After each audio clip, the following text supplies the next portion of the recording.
No dia 7 de janeiro de 1943, uma camareira do Hotel New Yorker entrou no quarto 3327, onde um dos residentes permanentes estava hospedado. Lá dentro, ela encontrou o corpo de um homem de 86 anos que havia morrido sozinho, no quarto em que viverá pelos últimos 9 anos de sua vida.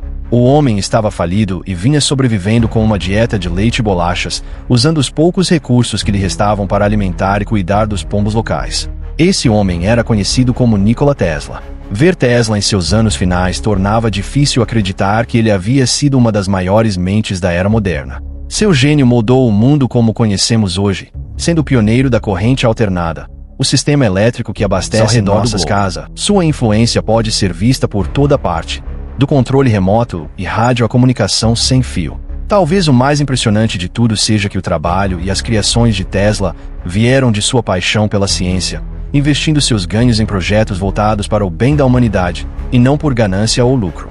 Tesla nasceu em 10 de julho de 1856, no que hoje é a Croácia. Sua mãe vinha de uma linhagem de inventores e possuía uma memória extraordinária, sendo capaz de memorizar toda a extensão dos poemas épicos sérvios. Ela treinou seu filho com exercícios de memorização.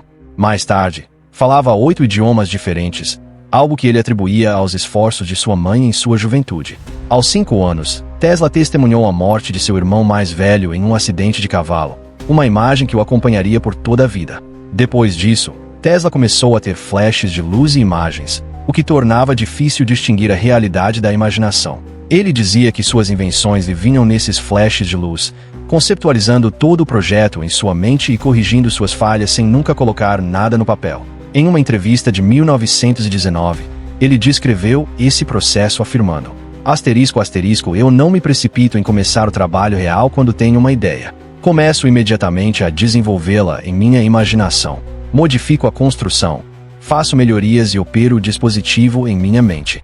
É absolutamente irrelevante para mim se eu opero minha turbina em pensamento ou a texto em minha oficina. Invariavelmente, o dispositivo funciona exatamente como concebi que deveria funcionar, e o experimento sai exatamente como planejei. Em 20 anos, não houve uma única exceção. ***.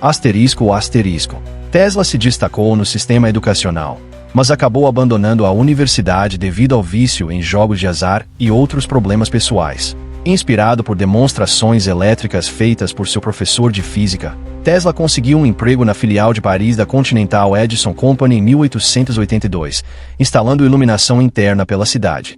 A gerência logo percebeu que seus talentos estavam sendo desperdiçados nesse tipo de trabalho e o incumbiu de construir e melhorar dínamos e motores. Ele era tão perspicaz em suas inovações que a empresa passou a enviá-lo por toda a Europa para solucionar problemas em outras instalações da Edison. Em 1884, aos 28 anos, seu gerente lhe ofereceu um emprego na Edison Machine Works, em Nova York, uma oferta que ele aceitou. Ele logo se mudou para os Estados Unidos, onde passaria a maior parte de sua vida, tornando-se cidadão naturalizado 7 anos depois, em 1891. Logo conheceu o proprietário da empresa, Thomas Edison, e os dois inicialmente se deram bem. Tesla descreveu Edison como uma figura inspiradora, e Edison disse a Tesla: "Já tive muitos assistentes trabalhadores, mas você é o melhor de todos." Essa admiração mútua, no entanto, não duraria muito, dando lugar a uma rivalidade para o resto da vida. A principal fonte de animosidade entre os dois resultou de um desacordo sobre o tipo de corrente elétrica que cada um preferia. A empresa de Edison detinha as patentes da corrente contínua, DC, um sistema no qual a carga elétrica flui em uma única direção. Tesla, por outro lado, era defensor da corrente alternada, AC, um sistema no qual a carga elétrica muda de direção periodicamente. Essas mudanças de direção permitem que a corrente alternada mantenha energia por distâncias maiores. Também é possível usar dispositivos chamados transformadores para alterar a magnitude da voltagem AC, permitindo que a corrente viaje em alta voltagem e depois seja reduzida para uma voltagem segura para uso doméstico. Tesla tentou explicar os benefícios da corrente alternada a Edison, mas este se recusou a ouvir, pois isso poderia arruinar as vendas da corrente contínua, da qual ele detinha todas as patentes. Edison então ofereceu a Tesla um grande bônus de $50 mil se ele redesenhasse 24 de suas máquinas obsoletas. Após a conclusão da tarefa, Edison se recusou a pagar e revelou que tudo havia sido uma piada, dizendo: ***, Tesla, Você não entende o nosso humor americano. Asterisco, asterisco. Tesla pediu demissão após 6 meses na empresa e decidiu seguir seu próprio caminho. Ele queria mudar o mundo e sabia que podia. Ele passou o ano seguinte montando sua própria empresa para desenvolver suas ideias sobre corrente alternada. No entanto, seus investidores demonstraram pouco interesse e decidiram tomar a empresa, incluindo todas as patentes que ele havia criado. Tesla foi deixado sem nada, tendo que cavar valas nas ruas para sobreviver. A sorte de Tesla logo mudaria. No entanto, quando suas ideias sobre um motor de corrente alternada chamaram a atenção de um novo investidor, o que ajudou a fundar a Tesla Electric Company em 1887. Ele então projetou um motor muito mais barato e fácil de manter do que os que utilizavam corrente contínua. Ele revelou seu motor no Instituto Americano de Engenheiros Elétricos no ano seguinte, uma apresentação que chamou a atenção de um empresário chamado George Westinghouse. Westinghouse era um grande nome no mercado elétrico e precisava do motor de Tesla para completar seu sistema de corrente alternada, um sistema que competiria com o de Thomas Edison. Westinghouse comprou o motor e contratou Tesla como consultor, pagando o equivalente a $55 mil por mês, além de royalties por cada polegada cavalo de força produzida pelos motores. As coisas estavam indo bem para Tesla, e assim começou a chamada Guerra das Correntes. Edison começou a tomar medidas extremas para desacreditar o sistema de corrente alternada de Tesla. Ele passou a pagar 25 centavos a crianças para que trouxessem animais domésticos, que ele então eletrocutava em um palco público numa tentativa de mostrar ao público que o sistema de Tesla não era seguro. Com o tempo, as eletrocuções aumentaram em escala, chegando até a execução pública de um cavalo. Edison continuou eletrocutando animais muitos anos depois do fim da Guerra das Correntes. A empresa de Edison, inclusive, produziu um curta-metragem em 1913 intitulado *Electrocuting an Elephant*, eletrocutando um elefante, que mostrava a eletrocução de Topsy, uma ex-elefanta de circo, que foi morta quando 6.600 volts passaram por seu corpo. Apesar da má publicidade gerada por Edison, Tesla e Westinghouse continuaram a desenvolver seu sistema de corrente alternada. A oportunidade de demonstrar que a corrente alternada era segura e viável para uso em larga escala surgiu na Exposição Mundial Colombiana realizada em Chicago em 1893. Edison havia apresentado uma proposta para iluminar a feira, mas Westinghouse ofereceu um preço menor e venceu o contrato. Com ele, a chance de ofuscar Edison. Embora fosse um desafio fornecer iluminação pelo custo baixo proposto, Westinghouse e Tesla conseguiram, mostrando ao mundo a força da corrente alternada. O sucesso continuou quando a Westinghouse Electric foi escolhida em vez da empresa de Edison, a General Electric, para construir uma usina hidrelétrica nas cataratas do Niágara. Tesla elaborou os projetos da usina, que foi um sucesso gigantesco, eventualmente fornecendo energia para parte da cidade de Nova York. A corrente alternada continuou crescendo em popularidade e se tornou o sistema que todos usamos hoje para abastecer nossas casas, enquanto a corrente contínua foi sendo gradualmente desativada ao longo da década seguinte. Embora Westinghouse tenha vencido a Guerra das Correntes, sua empresa ficou à beira da falência, com uma dívida de $10 milhões.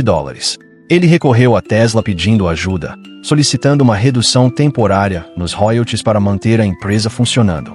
Movido por compaixão pelo amigo, em vez de apenas reduzir os royalties, Tesla rasgou seu contrato, eliminando-os completamente. O valor que ele abriu mão equivaleria a $300 milhões nos dias de hoje. Mas isso pouco importava para Tesla, que se interessava mais pela ciência do que pelo lucro financeiro. Esse ato salvou Westinghouse, que posteriormente comprou a patente de corrente alternada de Tesla por $216 mil em 1897, o equivalente a cerca de $6 milhões hoje.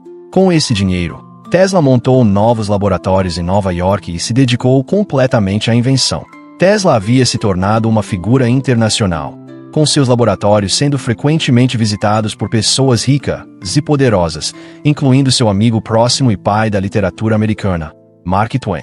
As invenções de Tesla eram numerosas, com quase 300 patentes ao longo de sua carreira. Ele criou uma versão inicial da luz de neon, uma turbina sem lâminas altamente eficiente para automóveis, e foi um dos pioneiros da tecnologia de raio-x, sendo também um dos primeiros a alertar sobre seus perigos para os humanos. Uma de suas invenções mais famosas foi a renomada bobina de Tesla, um dispositivo capaz de produzir grandes quantidades de eletricidade de alta voltagem. Uma invenção notável foi um barco controlado por controle remoto, exibido no Madison Square Garden em 1898. Esse barco representava um avanço tão impressionante na tecnologia sem fio, e estava tão à frente de seu tempo, que o público inicialmente pensou que Tesla estivesse usando mágica ou telepatia para fazê-lo se mover. Houve até alegações de que havia um macaco escondido dentro do barco, treinado para operá-lo. Embora Tesla fosse um inventor brilhante, ele tinha dificuldades em comercializar suas criações, sempre focado na próxima invenção, em vez de pensar em como vender o que já havia criado.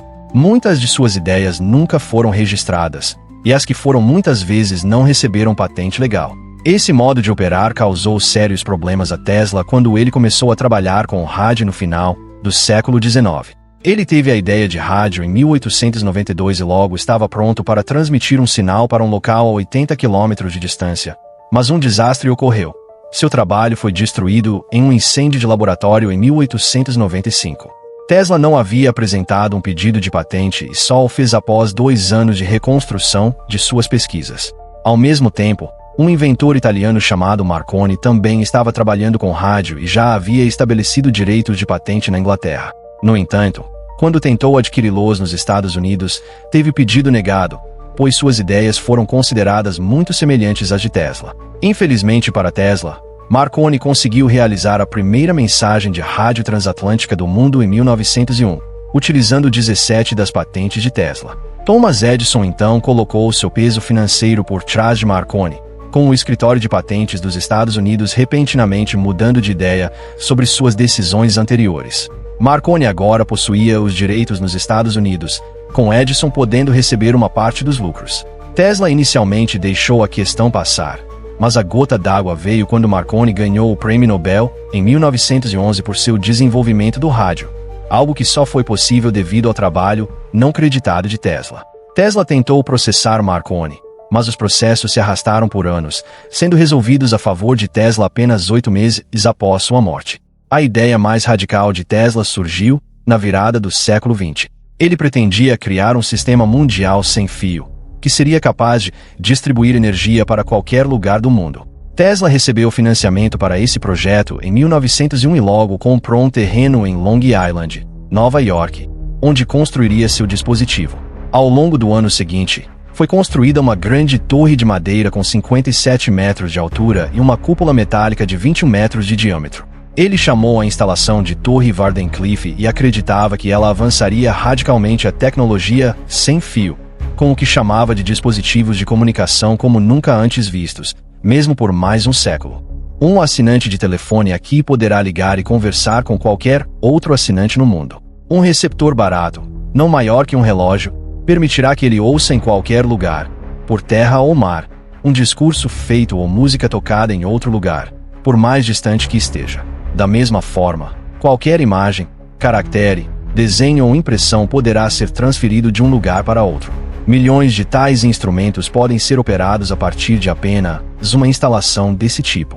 A torre também tinha outras aplicações, incluindo medição de tempo universal e precisa, distribuição global de música e um sistema marítimo que permitiria aos navios determinar sua localização exata e navegar perfeitamente sem a necessidade de uma bússola. Apesar de suas ideias extraordinárias, Tesla logo enfrentou muitos contratempos. A transmissão de rádio de Marconi em 1901 atraiu a atenção para longe da Torre Wardenclyffe, e a mídia começou a considerar o projeto como uma farsa. Os investidores que Tesla havia conseguido reunir logo perceberam que não havia uma maneira de regulamentar, portanto, lucrar com a energia produzida pela torre. Isso fez com que muitos investidores recuassem, deixando Tesla, agora com mais de 50 anos, em ruína financeira. Tesla lutou por mais de uma década tentando concluir seus planos, em vão. Ele então teve um colapso nervoso, e suas dívidas chegaram a um ponto tão alto que ele perdeu a Wardenclyffe por execução hipotecária em 1915. O terreno logo passou para outro proprietário, que destruiu a torre para dar lugar a empreendimentos imobiliários. Tesla agora estava falido e sua saúde mental começou a se deteriorar significativamente. Ele passou a viver em uma série de hotéis e começou a cuidar de pombos, dedicando-se diariamente a alimentá-los e cuidar deles. Já em seus últimos anos, por volta dos 70 anos, ele acabou se estabelecendo no hotel The New Yorker, onde permaneceria pelo resto de sua vida. Isso se deveu em grande parte à empresa Westinghouse Electric and Manufacturing, que viu as condições precárias em que ele se encontrava e decidiu pagar seu aluguel como forma de agradecimento por tê-lo salvado todos aqueles anos atrás. Tesla viveu até os 86 anos, falecendo em seu quarto de hotel no dia 7 de janeiro de 1943. Nikola Tesla foi um homem à frente de seu tempo. Seus avanços na eletricidade ajudaram radicalmente a inaugurar a era moderna, com sua influência visível em tudo, desde raio-x até o controle remoto. Seu sistema mundial sem fio tinha o potencial de adiantar a tecnologia em quase um século, ao mesmo tempo em que fornecia energia gratuita ao planeta. Ao contrário de muitos de sua época, Tesla não trabalhava por ganho financeiro, mas sim para o avanço da humanidade. Talvez não seja surpreendente que um homem tão à frente de seu tempo só tenha encontrado seu verdadeiro lugar no século XXI, uma era moldada por seu brilhantismo tecnológico.